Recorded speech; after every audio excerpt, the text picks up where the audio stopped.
सिमहंस hospital के founder समाज सेवी डॉक्टर प्रमोद गुप्ता जी जोरदार तालियों के साथ इनका स्वागत करेंगे। इनका परिचय इस तरीके से है जैसे हम पढ़े हैं कि गागर में सागर। हमने बिहारी जी की दोहा पढ़ा है हिंदी में, तो बहुत सारी बातों को वो छोटे से रूप में परिवर्तित कर देते थे बड़ी बातों को। वैसे ही मैंने इनका बहुत ही वृहद है, इनकी बहुत सारी जो बातें हैं इतनी सारी हैं सर, मैं संक्षिप्त में इसे प्रस्तुत करता हूं। इनका परिचय छत्तीसगढ़ के माटी पुत्र, दुर्ग में इनका जन्म 6 दिसंबर सन 1970 को हुआ। इन्होंने अपनी प्रारंभिक शिक्षा दुर्ग में ही पूर्ण किए। ये अपनी रुचि के अनुरूप मेडिकल के क्षेत्र में पढ़ाई किए और 1993 में अमरावती यूनिवर्सिटी में एमबीबीएस की डिग्री हासिल की। इसके बाद इन्होंने सन 1994 से 1997 में BYL हॉस्पिटल मुंबई यूनिवर्सिटी से DPM की डिग्री हासिल की और यहीं पर इन्होंने 2 वर्ष की सेवा भी दिए। न जाने अंचल के कितने कॉलेजों में एज ए गेस्ट फैकल्टी या लेक्चरर के रूप में इन्होंने अपने ज्ञान की गंगा को बिखेरते रहे हैं। इनके एकेडमिक रिस्पॉन्सिबिलिटीज में ये साइकाइट्रिस्ट, रजिस्ट्रार, एकेडमिक एग्जामिनर जैसे कई जिम्मेदार पदों को बखूबी अंजाम दिए हैं। इसके अलावा ये छत्तीसगढ़ साइकाइट्रिक सोसाइटी के अध्यक्ष, को chairman of Indian Medical Association, academy of medical speciality Chhattisgarh, CIMHANS bulletin के एडिटर तथा 2008 से central India college of nursing Dewada Rajnandgaon Chhattisgarh के को डायरेक्टर जैसे कई पदों को सुशोभित करते आ रहे हैं। इनकी बहुत सारी अंतरराष्ट्रीय रिसर्च भी है, जिनमें मुख्य रूप से problematic internet use and its association with anxiety among under graduate student मुख्य रूप से बहुत ही ज्यादा चर्चा में रही है। इन्होंने महत्वपूर्ण रूप से 2 किताबें भी लिखी हैं, जिनमें एडिक्शन एंड इट्स मैनेजमेंट और दूसरी है डिप्रेशन, जो पब्लिश्ड है। इसके अलावा ये अपने कार्य क्षेत्र में समर्पित होने के कारण राष्ट्रीय एवं अंतर्राष्ट्रीय स्तर पर इन्हें कई अवार्ड मिल चुके हैं। इनकी प्रतिभावान एवं कार्य के प्रति समर्पण की वजह से बहुत सारे प्रोफेशनल कम्युनिटीज ने ये लाइफ टाइम मेंबर के रूप में भी पदस्थ हैं। ऐसे बहुमुखी प्रतिभा के धनी, कुशल वक्ता, मृदु भाषी, देश प्रेमी, मोटिवेटर एवं समाज सेवी छत्तीसगढ़ के माटी पुत्र डॉक्टर प्रमोद गुप्ता जी, सभी जोरदार तालियों से इनका स्वागत करेंगे। धन्यवाद। से धन्यवाद देता हूं कि आप लोगों के बीच एक अवसर देते हैं आने का। पता नहीं उनकी आत्मीयता मुझसे क्या है और मेरी आत्मीयता उनसे क्या है, लेकिन कहीं ना कहीं हम एक दूसरे के लिए अवसर ढूंढ लेते हैं अपने विचारों को आपके मानसरोवर के माध्यम से आप तक पहुंचाने के लिए।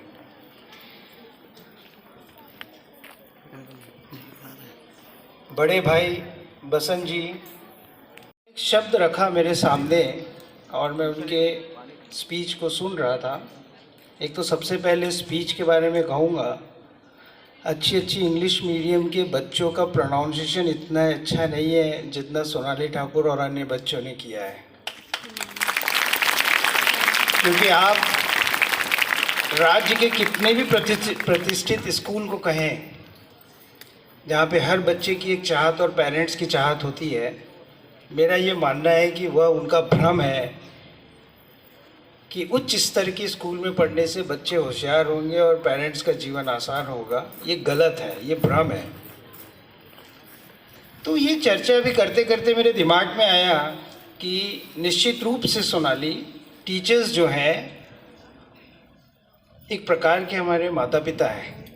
आते आते ना आजकल व्हाट्सएप यूनिवर्सिटी में काफ़ी मसाला चलता रहता है। तो जब मैं घर से निकला तो एक मित्र ने मुझे व्हाट्सएप किया गुरु के बारे में। मैंने कहा वाह गुरु, 364 दिन तो भ्रमित रहते हो, एक दिन ही ज्ञान उठ गया आपका। अब वो क्या था ज्ञान?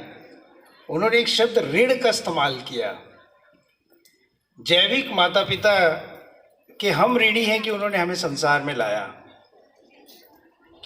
लेकिन माता पिता का कर्तव्य और उत्तरदायित्व वहाँ पे ख़त्म नहीं होता है। वो एक रिले रेस के जैसा है, जो सोनाली के शब्दों में मैं समझ पाया हूँ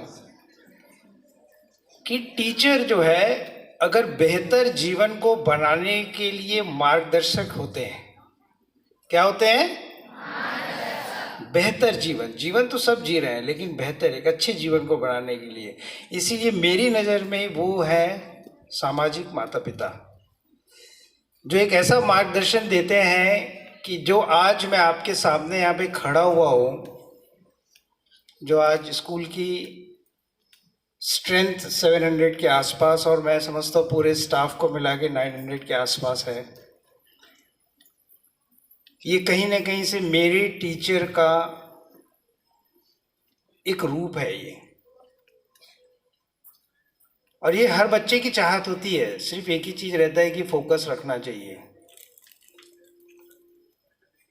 मेरे जो टीचर थे स्कूल से लेकर के अलग, जब MBBS करने गया उसके बाद बॉम्बे गया, एक छत्तीसगढ़ी गुड्डू जब बॉम्बे चल दी तो भोकवा बरोबर में जाके वहाँ भीड़ भड़क्का और मीनार ल देख के बिछट गए कि कैसे हो ही महाराज, कैसे चली जीवन। एकदम यहाँ के नोनी और गुड्डू मन फर्राटा से अंग्रेजी बोला थे, मैं कहाँ जाऊँ। और विश्वास नहीं करो तू मन में रोयल धर दे होगा कि नहीं हो पाएगा। अपन बाबा पास जाओ, साले 2 पैसा कमा के जीवन के व्यापन करो।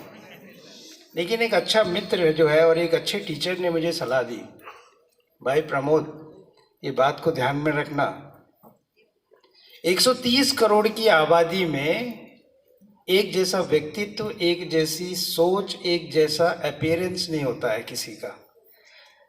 उससे अच्छा ये कि अपने खुद के हुनर को, गुण को, चाहत को समझो और उसको मल्टीप्लाई करने की कोशिश करो, तो एक अलग से पहचान समाज में, परिवार में और खुद के अंदर बना पाओगे। सो मैं आप लोग के बीच हूँ आज। उससे भी एक बैठ कर के स्टेज में बात सुन रहा था मैं और पढ़ रहा था, तो मैं पवन सर से एक बात पूछा कि सर आपने ये मानसरोवर स्कूल का नाम क्यों रखा है भाई? बहुत सारे नाम हैं, आपने मानसरोवर ही क्यों चुना? तो उन्होंने बताया कि हमारे पिताजी ने कहा कि ये नाम उचित है। तो मैंने कहा उचित से तो देखो ऐसा है, ज्ञान का जन्म वहाँ से होता है जहाँ जिज्ञासा रहती है। जिसके पास जिज्ञासा नहीं है वह ज्ञान जन्म ले ही नहीं सकता। और वो जिज्ञासा मेरे अंदर में पैदा हो गई। पवन सर ने तो बोला था तो ठीक है का, लेकिन बोला बताया तो पढ़ी, नाम कैसे आएगा, चलत फिरत में थोड़ी आगे। लेकिन मैंने उसका विश्लेषण किया। सर ने बोला देखिए जो 2 हंस है वो ज्ञान को प्राप्त करते हैं, ये सत्य है। अगर सबसे सर्वोच्च ज्ञानी कोई है तो वो है भगवान शिव, जिनका मृत्यु लोक में रहने का स्थान था कैलाश, और वहां की तालाब का नाम क्या था? एक प्रेम का प्रतीक हंस का जोड़ा। ज्ञान की गंगा में उस प्रेम जोड़े ने जो ज्ञान अर्जित महादेव के सानिध्य में प्राप्त किया, वो इसका रूप है मानसरोवर।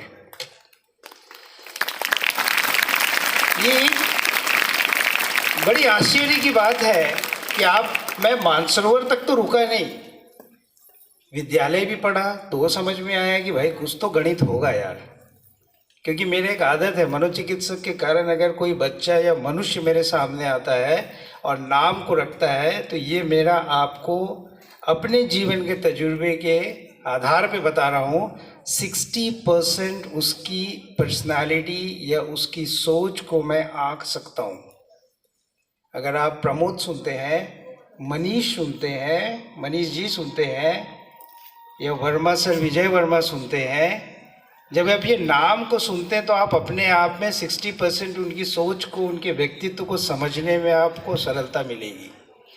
प्रमोद माने क्या, उच्च कोटि का आनंदमय व्यक्ति है। और मैं मुंह बंद रखा ना, वाइफ बोलती है आप कितना बड़बड़ करते हो, कितना चुटकुला सुनाते हो, क्या करते हो। तो मैं उनको सिंपल बोला, जिस दिन मैं ये बंद कर दूंगा ना, मेरा खुद का अस्तित्व और मेरी मानसिक स्थिति बिगड़ जाएगी। मेरे को किसी दूसरे मनोचिकित्सक के पास ले जाके दिखाना। भाई नॉर्मल जीने का है यार अपने को। तो ये जो है दूसरा आप देख रहे हैं, नीचे में एक वर्ड लिखा हुआ है जंजगिरी। अगर मैं उसको अलग करता हूँ तो गिरी माने क्या होता है, पर्वत। हाँ, तो महादेव के पहाड़ के नीचे में मानसरोवर, और मानसरोवर में विद्यालय। और विद्यालय वो है जो सरस्वती के पति कौन थे, माता सरस्वती के पति ब्रह्मा जी, ब्रह्मलोक में जिन्होंने वेद को जन्म दिया। उस 4 वेद में साम वेद, अजुर वेद, ऋग वेद और अथर्व वेद, उस 2 वेद जो है वो सिर्फ ज्ञान के वेद हैं। जो विजय वर्मा सर और उनकी पुत्री ने आज छत्तीसगढ़ का नाम रोशन किया है, वो क्या है, साम वेद है। संस्कृति जो पवन सर ने अपने पूरी परिवार के साथ समर्पित होकर के इतना बड़ा परिवार बनाया, ये संस्कार है। दूसरा है अजुर्वेद, जिससे बच्चे और मैं खुद भी भगता हूँ, ट्रिग्नोमेट्री त्रिकोणी गणित, ये अजुर्वेद में बताया गया है। ये है विद्यालय, इसी को लेकर के निकलना है झोले में भर के, और आपका भविष्य उज्जवल हो जाएगा। सोचना क्या देखा जाएगा, ये कुछ मैडम लोग ने गाना गाया भाई इसके 2 रूप हैं मैडम। इसका एक रूप ये है कि सकारात्मक सोच वाला इस जीवन को पॉजिटिव वे से ऐसा देखता है कि उसके भविष्य में एक मेजर रोल प्ले करता है, that is stress management skills और प्रॉब्लम सॉल्विंग टेंडेंसीज को हेल्प करता है। लेकिन अगर नकारात्मक सोच वाला व्यक्ति है तो वो क्या करेगा, आज तो किसी की ठोकाई करो, कल देखेंगे। मैडम ही बोली है अपने को, आज तो कर लेते पदोले भाई, कल देखूं तो मतलब का करें साले, आज तो ठोक लेला। तो क्या होता है, ये थॉट जो है हर बच्चों के जीवन में, मनुष्य के जीवन में सकारात्मक और नकारात्मक विचार चलते रहते हैं। आपको मालूम है इससे आप कैसे बच सकते हैं, एक अच्छे सानिध्य से, एक अच्छे दोस्त के साथ रह करके, एक अच्छे टीचर के मार्गदर्शन से अपने नकारात्मक विचार को सकारात्मक रूप में बदल सकते हैं। ये सत्य है, कभी भी कोशिश करके देख लो कि अगर मान लीजिए अगर आपके अंदर में, मेरे को अभी पहले ना बहुत स्टेज एंग्जाइटी होती थी, ऐसे जो भीड़ में आते ना, आके बोले बार कोनो बोल दे कि डॉक्टर साहब तोला आग बोले बार है, तो मैं और साले ऐसे धड़कन बढ़ जाए कि जैसे बाहर से निकल के फेंक आ जाए।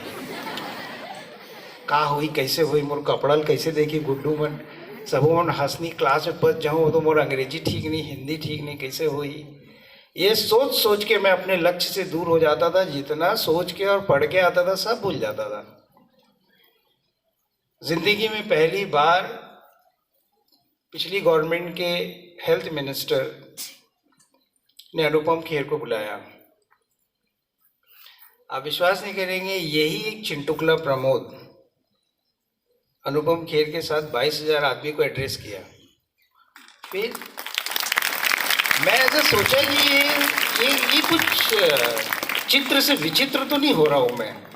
तो फिर मेरी एक अच्छी आदत थी, है अभी भी, उसको पैदा किया है मैंने, कि मुझे दुख होता है, कोई मेरी नज़र क्या है, मनोचिकित्सक के पास कुछ भी नहीं है साहब, सर्दी खांसी टट्टी उल्टी बुखार वाली जांच कराने के लिए कुछ नहीं है। मेरी आंखें, मेरे कान, मेरी 5 इंद्रियां ही रोग को पकड़ती हैं, न सरकार न लॉ। उसके पास मेरे को चैलेंज करने के लिए कुछ नहीं है। अगर मैंने बोल दिया ये नहीं है तो आप उसको मानना पड़ेगा ये नहीं है। इसलिए मेरी आँख बहुत तेज रहती है कि मान लीजिए मैंने ये ऐसा किया और किसी ने मेरे को 2 शब्द किया, मुझे दुख पहुंचा, तो पहले मैं क्या करता था कि कोई पेशेंट आया मेरे पास, जैसे टीचर ने स्टूडेंट को बुलाया,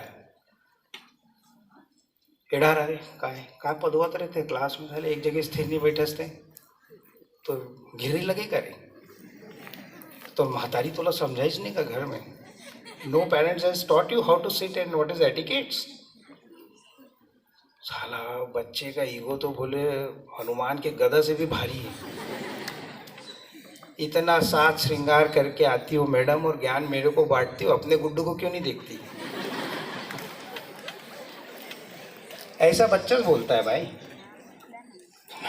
ये तो सही बोल रहा है। अगर आप ऐसा सोचोगे, अगर आप वैसा सोचोगे तो आपके अंदर में एक ऐसी भाव पैदा होगा जिसमें आप टीचर को नुकसान पहुंचाने की सोचोगे, क्योंकि उसने डायरेक्टली आपके ह्यूमिलिएट किया, आपके ईगो को, आपकी सोच को उन्होंने कहीं ना कहीं ठेस पहुंचाया है। और सेम टीचर के साइड में होता है, और वहीं से जो है दिमाग का युद्ध चालू होता है।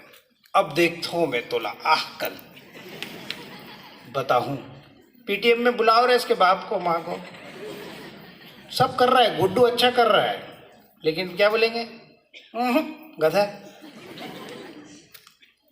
अभी आप मेरे को बताइए ये चीज़ कहाँ से चालू हुई? मैं ऐसे स्थिति में आने के बाद कभी कभी मरीज भी मेरे को बोलता है तोला नहीं आए महाराज ने भोको आज। तो हाँ ना, मैं बोलूँ यार भाई 15 साल से प्रैक्टिस कर रहा हूँ, कैसे बोल सकता है? लेकिन मुझे समझ में आया कि मैं ब्रह्मा की संतान नहीं हूँ भाई, मनुष्य हूँ, गलती हो सकती है। घर जाता हूँ आराम से, शाम के सोने के पहले सोचता हूँ कि इस व्यक्ति ने मुझे ऐसा क्यों बोला। क्या उसकी मनस्थिति ठीक नहीं है कि मेरा प्रेजेंटेशन ठीक नहीं है?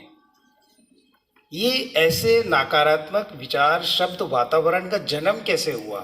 तो मुझे समझ में आया कि हो सकता है कि मैंने उससे बहुत फ्रेंडली बात करी, हो सकता है कि उन्होंने जो वो अपेक्षा मेरे पास लेके आए थे मैं उसमें सक्षम नहीं हो पाया। ऐसे करके मैं फिर एक तर्क करके, अपने आत्म मंथन करके वो चीज़ को निर्णय लेता हूँ कि अगली बार से ऐसा कदम मैं प्रयास करूँगा कि नहीं उठाऊँ। And this is how the personality is been developed. किसी व्यक्तित्व को निर्माण करने के लिए आत्म मूल्यांकन, अपनी अपेक्षाएं, अपनी क्षमता और अपनी रुचि का संपूर्ण ज्ञान होना चाहिए। और वहीं पे आपको बोलना चाहिए लर्न हाउ टू से नो। इंग्लिश मीडियम की टीचर को, स्टूडेंट को लाके स्टेज में हिंदी बुलवाओगे तो इंग्लिश का गुरूर भी वहीं पे खत्म होके वो उच्च क्वालिटी के दोनों जन भोगवा हो जाए। अपॉर्चुनिटी मिलती है, लेकिन अपॉर्चुनिटी को आंकना भी अपने को आना चाहिए कि अगर मान लीजिए कि मुझे इंग्लिश में मैं अच्छा हूं और मुझे हिंदी की अपॉर्चुनिटी इस स्टेट के एक मुख्य व्यक्ति के सामने में बोलने का अवसर दिया जा रहा है जो मेरा गुण और हुनर नहीं है, लेकिन ये सोच के कि समाज और परिवार के बीच में एक पहचान बनेगी, ये सोच के प्रमोद गुप्ता अगर उस प्रेजेंटेशन को अपनी खुद की क्वालिटी, एबिलिटी, टैलेंट के विपरीत जाके करता है तो उसका आत्मविश्वास का पतन होना निश्चित है। और यहीं से बच्चे हताश हो जाते हैं। अभी का आजकल का वातावरण है ना, गुड्डू मन गुड्डिल देखी, गुड्डी मन गुड्डुल देखी, ये आज के नहीं जमानों से चला आ रहा है, क्योंकि वो हार्मोनल इश्यूज है भाई, उसको हम रोक नहीं सकते। लेकिन हम क्या करते हैं, वातावरण में इंप्रेशन प्रस्तुत करने के लिए, जमाने के लिए अपने खुद के टैलेंट और क्वालिटी और एबिलिटी से ऊपर जाने की कोशिश करते हैं और वहीं से आप डाउन होते हैं। आपके ऊपर मेरा पुत्र जब डीपीएस दुर्ग में पढ़ता था, अभी तो खैर कोचिंग में है, पता नहीं क्या करेगा, जो भी है वो भी एक पेरेंट्स को मैसेज दूंगा, टीचर्स भी पेरेंट हैं, ये भी एक मैसेज दूंगा आपको। तो वो एक दिन आया मेरे पास, स्टेज परफॉर्मेंस किया जब वो क्लास 5th में था, आ करके मोर बाई जो है मैडम हाँ मैके गे रही से तो मोर राज जोक चलत रही से।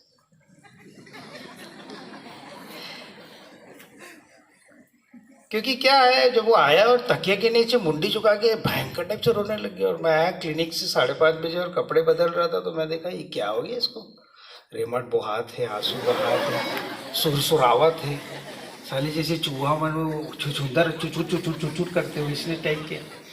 तकिया उठाया तो देखा गंगा बैरी घटा रानी जैसा। Then I asked my son, मिली थी स्टेज में बोलने के लिए और मैं बहुत अच्छा प्रिपेयर करके गया और जाने के बाद में देखा तो वहाँ पे एकदम मम हो गया, साइलेंट हो गया और बोल नहीं पाया। मैंने कहा तेरे को थॉट ब्लॉक हुआ क्या? बोले हाँ डैडी, बिल्कुल समझ में नहीं आया। अब मेरे क्लास वाले क्या सोचेंगे कि मैं क्या हूँ, मैं गधा हूँ, इसको अवसर मिला और इसने नहीं कर पाया, ऐसा ऐसा। मैं उसको बताया, मैंने कहा इधर छोटू बैठ, इधर अभी क्लिनिक बंद रहे, मेरा एक स्टाइल है, ये जो आप कपड़ा देख रहे हो ना, ये 9 से 5 ही रहता है, क्योंकि 4 बजे उठता हूँ मैं, पवन सर के साथ मेरा संपर्क 4 बजे से चालू हो जाता है व्हाट्सएप के थ्रू। मैं 4 बजे उठता हूँ, 4 से लेकर के 8:30 तक सिर्फ प्रमोद अपनी ज़िंदगी जीता है। उसके बाद डॉक्टर प्रमोद रहता है, वो 9 से 5 रहता है, और गुप्ता आते 5 बजे के बाद, रामू काका। जो मैडम बोल दी वो चुपचाप करे बर, ज्ञान नहीं बांटे बरे। और क्लिनिक के समय में किसी को अलाउड नहीं है मेरे को बात करने का। और जब मैं 4 से लेकर के 8:30 तक की ज़िंदगी जीता हूँ तो परिवार और समाज को लेके चलने की ताकत पैदा करता हूँ। तो गुड्डू को मैं समझाया, मैंने कहा देख भाई, जो बच्चा आत्महत्या करता है या अपने आप को नुकसान पहुंचाता है या कमज़ोर करता है, मैं उसके लिए एक मैसेज देना चाहता हूँ। बच्चे के अंदर में कभी भी ये भाव नहीं होते, टीचर्स और पेरेंट्स के लिए ये मैसेज है कि मुझे अपने आप को नुकसान पहुंचाना चाहिए। ये मनुष्य की सोच है कि आज का गिरा हुआ व्यक्ति कल उठने का प्रयास करेगा। किसकी सोच है ये? हर मनुष्य की सोच है ये। लेकिन इस सोच में परिवर्तन आता कहाँ से? नकारात्मक सोच, वो है परिवार और समाज। मैंने अपने टीचर की अपेक्षाओं को पूरा नहीं किया, मामा का लड़का आगे बढ़ गया, पिताजी ने मुझ पर इतना पैसा लगाया, उसको भी मैं खरा नहीं उतर पाया। आप देखिए ना, खुद as a child I am very strong, I can pull the world, I can take the world in my hand. But परिवार और समाज के भाव, अपेक्षाएं, विचार मुझे कमज़ोर करते हैं और एक हंसी का पात्र बनाते हैं, और मैं अपने आप को उसी समय से असहाय महसूस करने लगता हूँ। भविष्य मेरा अंधकार में दिखने लगता है और मुझे लगता है कि मेरा मूल्य इस परिवार और समाज में कुछ नहीं है, और वहीं से मैं अपने आप को नुकसान पहुंचाने की सोचता हूँ। शायद इस ब्रह्मांड में या समाज में मैं नहीं रहूँगा या परिवार में नहीं रहूँगा तो बाकी लोग सुखी हो जाएंगे, ये भ्रम है। इसलिए पेरेंट्स और टीचर्स को एक मैसेज है, अपेक्षाएं रखनी चाहिए लेकिन अपने दिल तक। अगर आपकी अपेक्षाएं हैं तो आपके व्यवहार में प्रेजेंट कीजिए, ना कि अपनी ड्रैगन भरी जबान से। तो मैंने अपने बच्चे को बोला ये बात, मैंने कहा भाई तेरे को कैसा लगा? बोले डैडी आग लग गई यार, तो सारा क्लास की पोटी पार्टी सब हंसेंगे, अब कैसे होएगा? मैंने कहा अच्छा कैसा करेंगे? अभी हो तो गया है, अभी कुछ बचा नहीं है तेरे पास भाई, तो एक्सपोज हो गया है, तेरा मार्केट वैल्यू खत्म। तो मैंने कहा देख यार, 2 चीज़ें हैं भाई, अगर तेरे को खराब लगा ना, वो खराब को टेम्परेरी बना। कैसा बना? परमानेंट नहीं। परमानेंट फैमिली और सोसाइटी बना के देगी। टेम्परेरी माने क्या है? आज का फेल, जैसे अब्दुल कलाम साहब क्या बोलते थे पहले, फेल का डेफिनेशन है first attempt in learning, that is fail का डेफिनेशन। आप लर्न करने के लिए फेल होना जरूरी है। जब फेल हुआ तो सोच की गड़बड़ कहाँ हुई? तो मेरे पुत्र की गड़बड़ क्या थी, जो मेरे अंदर में अनुवांशिकता में मैं उसको दिया कि इस पब्लिक में लोग मुझे क्या बोलेंगे। और जब मैं इतना सारा मुंडी देखा तो बिचक गया है, दद्दरे ये मन के सामने कैसे बोलूँगा। तो मैंने कहा ये सोचने का भाई, जिसको अवसर मिला है, ये हर बच्चों को एक मैसेज है, जिसको अवसर मिला है वही होशियार है। जोर से बोलो, अवसर मिला भाई। ये सोच के स्टेज में जाने का। अगर सब होशियार होते तो सब लोग यहाँ नहीं होते। तो जैसे ये आत्मविश्वास आपके अंदर में पैदा इस सोच से हो जाएगा, और जैसे आया ना, तो जो आप पढ़ के गए हैं, सोच के गए हैं, आपको प्रस्तुत करना है, आप उसको बहुत सरल सहज तरीके से प्रस्तुत करेंगे। ये सत्य वचन है, नहीं तो प्रयास करके देख लेना। This is how the social and a stage fear can go away. और यही पढ़ाई का सीन है भाई। अभी पढ़ाई का सबसे बड़ा विघ्न मैं देख रहा हूँ वो है, जैसे अभी मेरी एक रिसर्च की हमने सिम्हांस में, बीआईटी में मैंने 384 बच्चों का स्टडी किया, जिसमें ये पाया कि 4.1% लोग गंभीर रूप से इंटरनेट से एडिक्टेड है, जबकि 7.5% लोग जो है माइल्ड रूप से ग्रसित हैं। ये ऑनलाइन एग्जाम जो है ना, एक समुंदर को हाथ में दे दिए है। आप मेरे को देखो ना, मैं तो बिना मोबाइल के आया हूँ, लेकिन अभी के बच्चे को मैं देख रहा हूँ, मेरी क्लिनिक में जो प्रॉब्लम्स आते हैं, that is only because of mobile maximum. ये भी इतने में आप अन्यथा न ले, मनोचिकित्सक के पद में हूँ इसलिए मेरी नज़र भी थोड़ी अलग है। इतने टीचर्स को देखा वो स्टेज में मोबाइल लेके आए। यहाँ क्या काम है? कुछ काम है क्या? स्टेज में आप बोलने आए हैं, स्टूडेंट आए हैं, वहाँ मोबाइल का कुछ काम है? मुझे नहीं लगता कुछ काम है। मेरे को यहाँ पे मोबाइल का कोई काम नहीं है। स्वाति मैडम ने बोला रोल मॉडल है भाई, रोल मॉडल है। माता पिता का पद और टीचर के पद को प्राप्त करने के लिए जितनी पार्वती ने महादेव के नजदीक जाने के लिए तप किया, वो तप करना पड़ता है मैडम और सर और स्टूडेंट्स। इतना आसान नहीं है, क्योंकि कहीं ना कहीं आज मुझे देख करके, मुझे रोल मॉडल को देख करके कोई ना कोई स्टूडेंट यहाँ पे प्रभावित हो रहा है और जीवन में वो चीज़ को करने का प्रयास निश्चित रूप से करेगा। क्योंकि मैं भी 10 जगह जाता हूँ, बहुत सी चीज़ें जो मुझे प्रभावित करती हैं और मैं उनको अपनाता हूँ, क्योंकि यही जीवन है। जिज्ञासा है, ये ऐसे कैसे कर सकता है। मैंने अपनी ज़िंदगी को इतना छोटा कर दिया है मैडम, इतना छोटा कर दिया है कि 7,000 का यंत्र में सीमित हो गया हूँ मैं।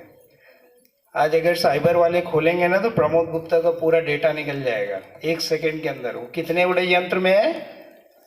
क्या प्रमोद गुप्ता 7,000 रुपए का है? 10,000 का है? ज़्यादा से ज़्यादा एप्पल पकड़ा तो लाख रुपए का है।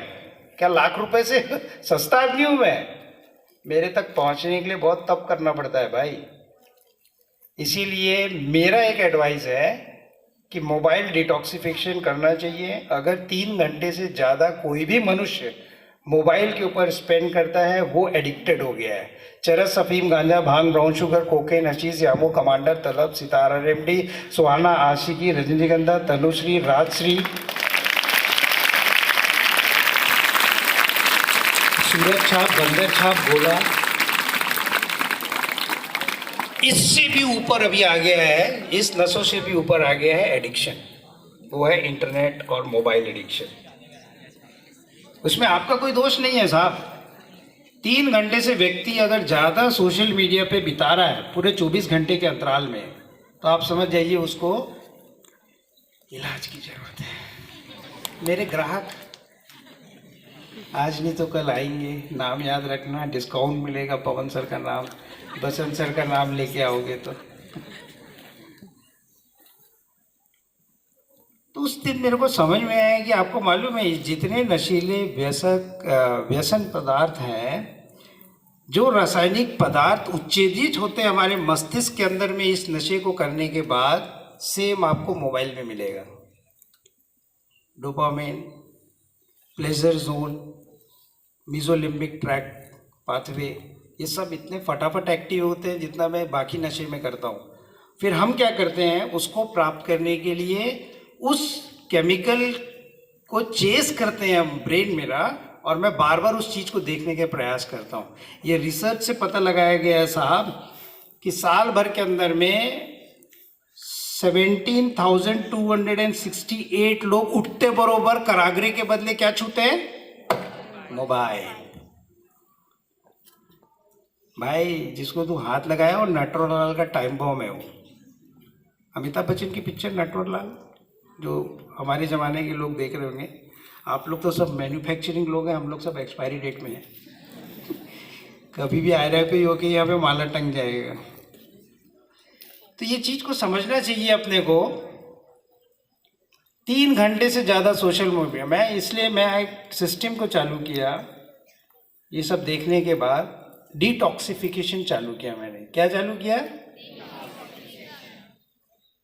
पहले 1 घंटे मोबाइल हाथ में नहीं लेता था, फिर उसको धीरे से बदल के 6 घंटे किया, फिर बदल के पूरा दिन किया। आज हफ्ते में 2 दिन मोबाइल नहीं रखता। अरे साला जिसको तकलीफ होगा ढूंढ के निकालेगा यार। मैं इतना सस्ता आदमी हूँ कि तुरंत अवेलेबल हो जाऊंगा। अपने आप में बड़े भले ज्ञानचंद नहीं तो क्या हुआ, लेकिन आपका एटीट्यूड आपके खुद के जीवन के लिए है भाई।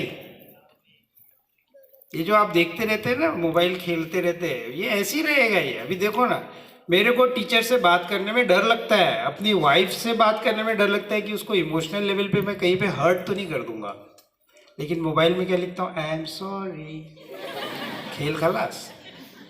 सामने में बोल के दिखा सॉरी, ते बोला कहा समझे हस, इसने यही चीज़ पर बिहाव करके लाया कि मैं रोताइन बन के रहा हूँ। अरे मोर भी कोई अस्तित्व वजूद है भाई। इतना कहाँ मोबाइल पे लिखा जाता है, उसमें तो सिर्फ लाल रंग का दिखा देंगे इमोजी।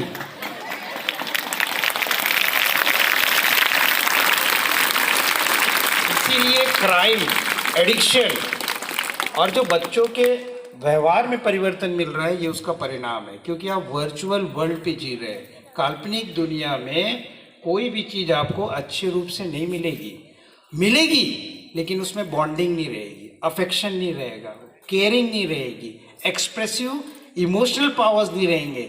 आप समझो ना, फिर तो साला एलियन के साथ ही जी रहे। कुछ भी नहीं है भाई, कुछ भी नहीं है आपके पास। और इसीलिए आप देखेंगे विवाह के पश्चात एक्स्ट्रा मैरिटल बढ़ रहा है, क्राइम रेट बढ़ रहा है, बच्चों में सुसाइड बढ़ रहा है। भारत में आप WHO का डेटा देख रहा था कि लगभग 10 से लेकर 19% एज के बच्चे जो है, जिसमें अराउंड 11% बच्चों को एक न एक मानसिक रोग है। डेटा देखिए आप कितना जबरदस्त है, कितना जबरदस्त है। आप डेटा देखिए, जिसमें 2.1 लोगों को एंजाइटी है एज ऑफ 10 to 14 ईयर्स में, और 15 to 19 ईयर्स के अंदर में अराउंड 2.9% लोगों को एंजाइटी है, जिसमें 3% लोग को डिप्रेशन है। See the data. इतना मतलब आप समझ नहीं पा रहे हैं कि किस दिशा में देश जाने वाला है, इसकी आपको मुझे कल्पना नहीं है। और सब मोर पुराना मरीज में नाक बोलते हैं, महाराज तोर तो चांदी हो गई, अब बड़ बढ़िया मन जन्म ली जे प्रकार के जीवन चलत। अरे उसके लिए मेरे को भी तो जीना पड़ेगा क्या? मैं ही निपट जाऊंगा तो क्या होगा? बट ये देखो तो सही डेटा कितना है। 8 लाख सुसाइड साल भर में होती है पूरे विश्व में।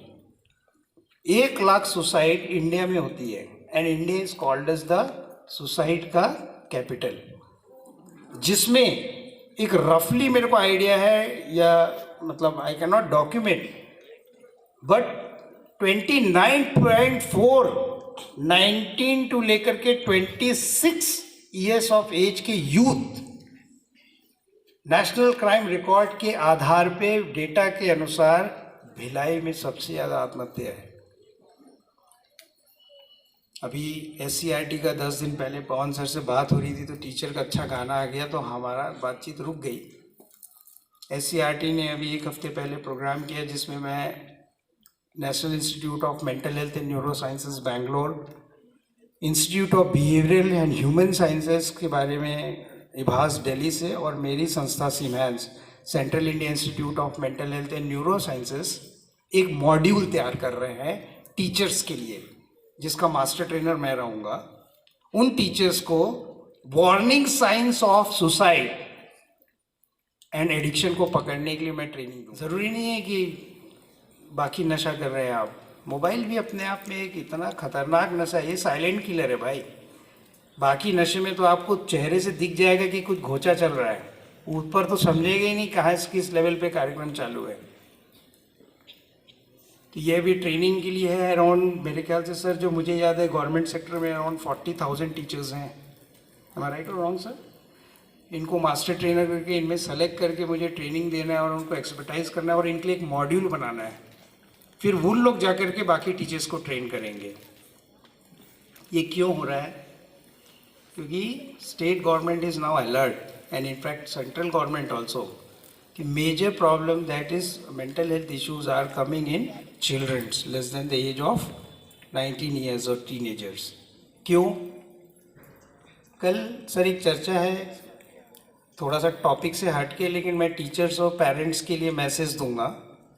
एक व्यक्ति ने मुझसे पूछा कि सर संयुक्त परिवार का चलन हमारे राष्ट्र में कम क्यों हो रहा है? क्या आप शिक्षा को दोष देंगे, लिटरेसी रेट को, कि आप कम उम्र में बच्चे जो नौकरी कर रहे हैं अलग अलग राज्य और प्रदेश में जाकर के उन लोगों को देंगे? तो मैंने कहा नहीं भाई, मेरी सोच तो बड़ी अलग है। संयुक्त परिवार को तोड़ने के लिए 3 कड़ी होती है। पहला पुत्र या पुत्री, दूसरा पत्नी और तीसरा मैं खुद। अब कैसे बोले? उसने पूछा मुझसे, कैसे साहब ये बताइए। मैंने कहा देख यार, मेरा तरीका सोचने का भाई अलग है, मैं बोल नहीं सकता उसको। जिस दिन पुत्र और पिता या माता अपने मुंह से अपने पुत्र और पुत्री की तारीफ करने लग जाएं और उसके किए कर्म पे गौरव महसूस करने लगे और वह गर्व को समाज में प्रस्तुत करने के लिए निडरता से आगे बढ़े, उस दिन से परिवार टूटने लगेगा। क्यों? क्योंकि जिस भाई के साथ मैं 40 साल से संबंध रखा हुआ हूँ, मेरे पुत्र आने के बाद 20 साल की उम्र उसकी हो गई, कहीं ना कहीं 40 साल में मेरा भाई ने मेरे को दुख तो दिया होगा कि नहीं दिया होगा? दिया होगा। लेकिन उस वातावरण और परिस्थितियों के अनुरूप में मैं कुछ एक्शन नहीं ले पाया। मेरा पुत्र आने के बाद मैं एक्शन लेने के लिए अपने पुत्र की बात को सुनने लग गया और वहाँ से विभाजन चालू।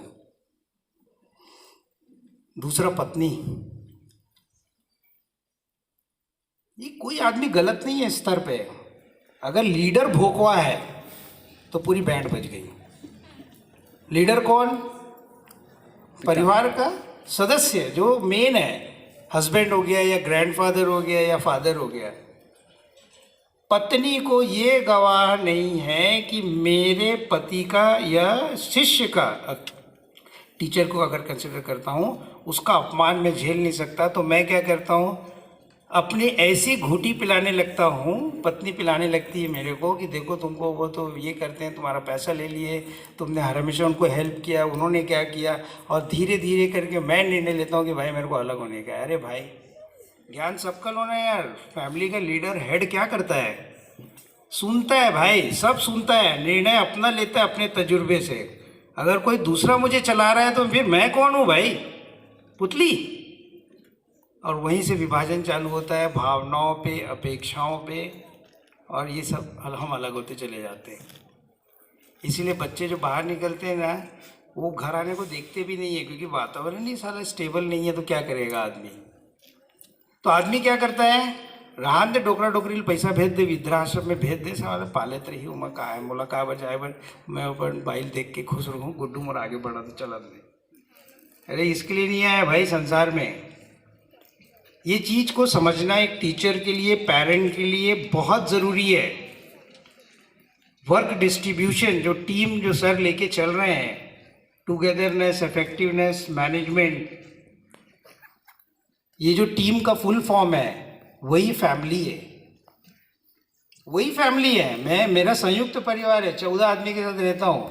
अभी नेशनल कॉन्फ्रेंस हुई तो हमारा इंडियन साइकेट्रिक सोसाइटी का प्रेसिडेंट आया, बोले गुप्ता मेरे को सुनने में आया कि तेरे घर में साले अपने आप में एक जिला है, तो उसका पार्षद है। मैं समझा नहीं क्या बोला हो। एक तो साउथ इंडियन, खाएगी करेगी, जेंडर का प्रॉब्लम। वो मेरे को बोला गुप्ता खाएगी क्या? मैं भी चेक किया भाई, सब ठीक ठाक है। तो फिर बाद में समझ में आया कि भाई उसको लैंग्वेज प्रॉब्लम है। तो फिर मैंने बोला सर देखो ऐसा है, जब मैं अपने मित्र के साथ अच्छे से रह सकता हूँ तो मैं अपने परिवार के साथ क्यों नहीं रह सकता? अब प्रॉब्लम कहाँ पे आता है? तो ये प्रश्न भी मुझसे पूछा गया, ऐसा क्यों होता है? देखो, मेरा दोस्त अगर मेरी कार लेके जाएगा और एक्सीडेंट कर देगा ना, तो मैं क्या बोलूँगा? It's okay baby, go ahead. और मेरा छोटा भाई कार लेके चला जाएगा और वो ठोक देगा तो इसने छे साले बचपन से मुलप्पत हुआ था 10 ठन मोर गुड्डुल तोड़े हाथ मोर गाड़ी तोड़े मोर कलम ल चुराए मोर बस्ताल फाड़े हंसते आज मोर गाड़ी ठोक डरे हंस मैं थोड़ा माफ नहीं करूँ। अरे व्यक्ति अलग अलग परिस्थिति से ऐसा क्यों? इसका सरल उदाहरण है परिवार के साथ मैं भावनाओं से जुड़ा हूँ। किससे जुड़ा हूँ? भावना माने होता है happiness, sadness, expectations, desire, motivation, ये सब चीज़ परिवार में रहती है। दोस्त में इंटेलेक्चुअल रिलेशनशिप रहता है, बौद्धिकता से यूज़ करते हैं। भाई ठीक है कभी मेरे को भी काम पड़ा तो तू हेल्प करेगा, लेकिन वहाँ पे ग्रांटेड लेते हैं रिलेशन को, यहाँ ग्रांटेड नहीं लेते हैं, इसीलिए ये प्रॉब्लम होता है। भाई गुप्ता परिवार, साहू परिवार, ये सब परिवार अपन लोगों को मिला जरूर है, लेकिन मालूम है ये सेलेक्ट करने का आइटम ऊपर बैठा हुआ है जो आपका ऋग्वेद में बताया गया है कि आत्मा से परमात्मा। अभी मैं एक महात्मा से चर्चा कर रहा था तो उन्होंने बताया 24 तत्वों से मनुष्य के शरीर को बनाया गया, लेकिन उसका मूल्य कुछ भी नहीं। उसका मूल्य तब हुआ जब उसके अंदर आत्मा डाली गई तो बॉडी एक्टिव हो गई, एंड दैट आत्मा इज बैटरी। आत्मा चली गई, शरीर गया। किस पे गुरूर करूँ? इस कपड़े पे, अपनी सुंदरता पे? हट, सब टेम्परेरी है भाई।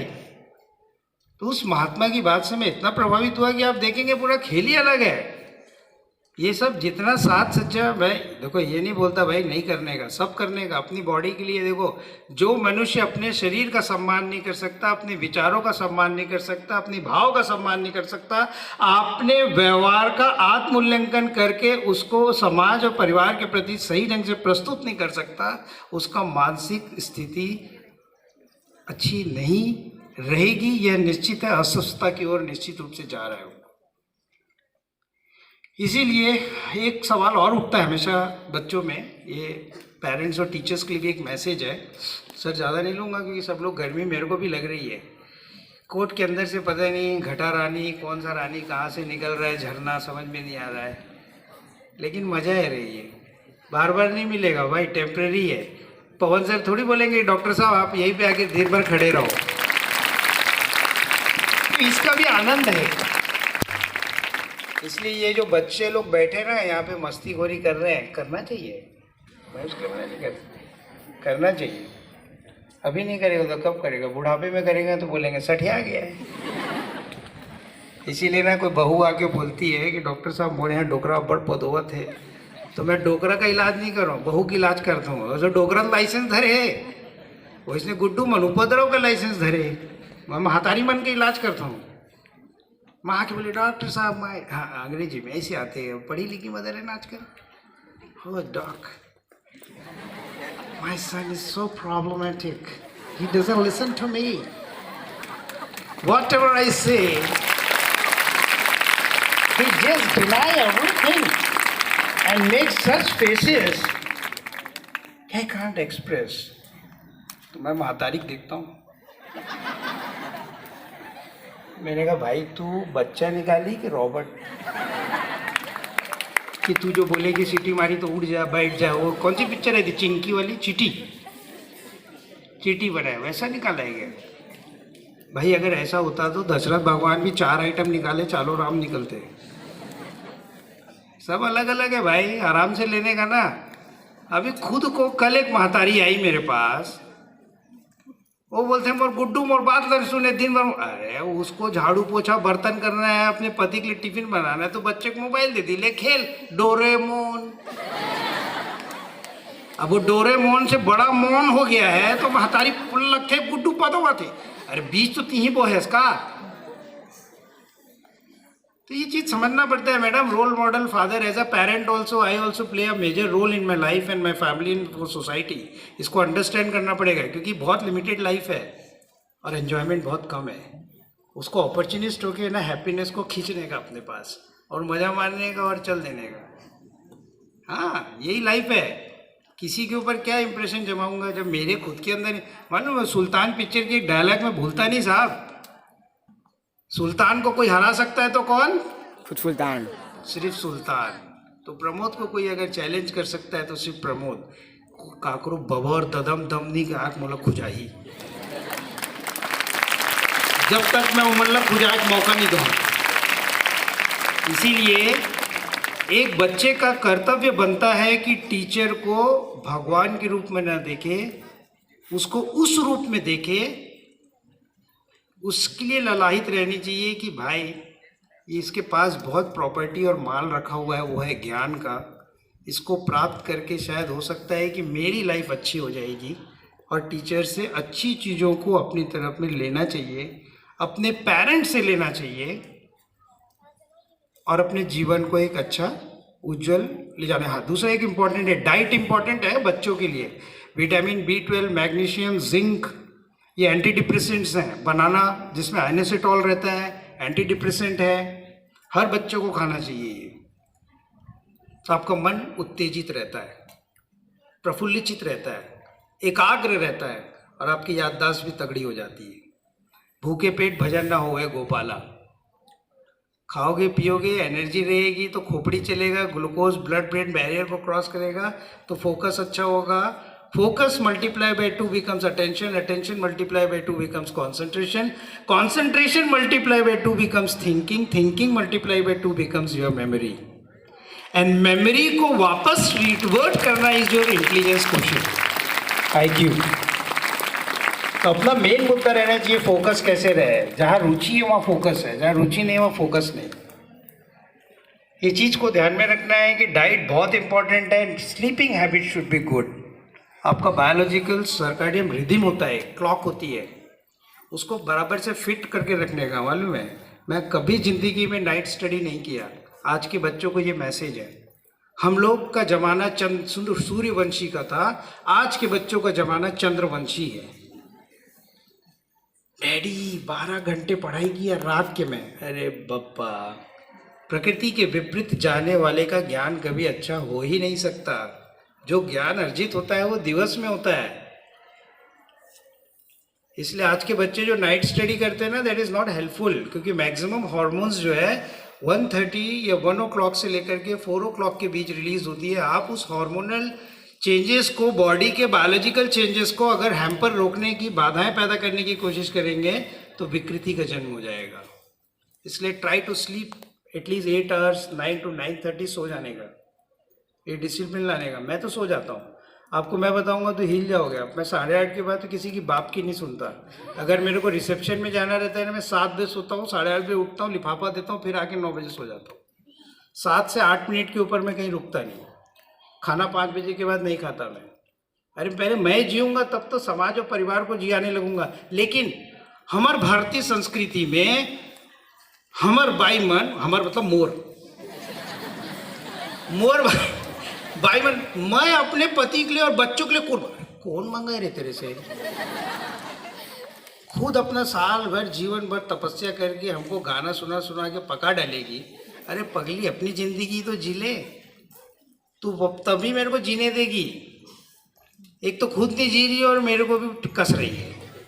इसीलिए sleep is very important, diet is very important. Discipline, बिना अनुशासन जीवन को चलाने के लिए, मोबाइल गैजेट्स को यूज़ करने के लिए अनुशासन बहुत ज़रूरी है। आपको मालूम होना चाहिए, मालूम है, गुस्से के लिए, सेल्फिशनेस के लिए, कोई भी चीज़ के व्यवहार के लिए आपको अवेयर होना जरूरी है। जागरूक होकर चीज़ों को करोगे ना। मैं गुस्सा करता हूँ लेकिन जागरूक रहता हूँ, तो आप जागरूक होकर रहोगे ना, तो जब गुस्सा कर रहे हो उसके जाने के बाद में जो आपकी मनस्थिति अस्थिर हो जाती है वो कभी नहीं होगी। ये ध्यान में रखिए आप। नहीं तो दिन भर सोचते रहूँगा कि पवन सर ने मेरे को बोला था डॉक्टर साहब थे उच्च कोटि के ढेंचू हंस। अब मैं सोचूंगा पवन सर क्यों बोले। मैं तो अवेयर होके जा रहा हूँ कि इतने गुरुजन के सामने बात करना है तो कौन गधा है। गुरुजन मन कहा है, ज्ञानचंद है। अभी मैं उमन ज्ञान बांटूँ तो कौन भोकवा है, मैं ही भोकवा हूँ। तो मैं तैयारी से आया हूँ कि कोनो मोनो बोल देखिए डॉक्टर साहब थे भोकवा, तो मैं बल्ले बल्ले। मैं अवेयर हूँ उस चीज के लिए। अगर मैं अवेयर नहीं हूँ तो मैं क्या बोलूँगा, क्या है ये 2 अक्षर पढ़ लिया होशियार है, ये दूर नहीं है, पति को मेरे पास इलाज कराने लेके आएगी। इस तरह के अशब्द निकलने लगेंगे मेरे मुंह से। भाई मेरा समय बहुत इंपॉर्टेंट है, इसका ज्ञान मुझे होना चाहिए।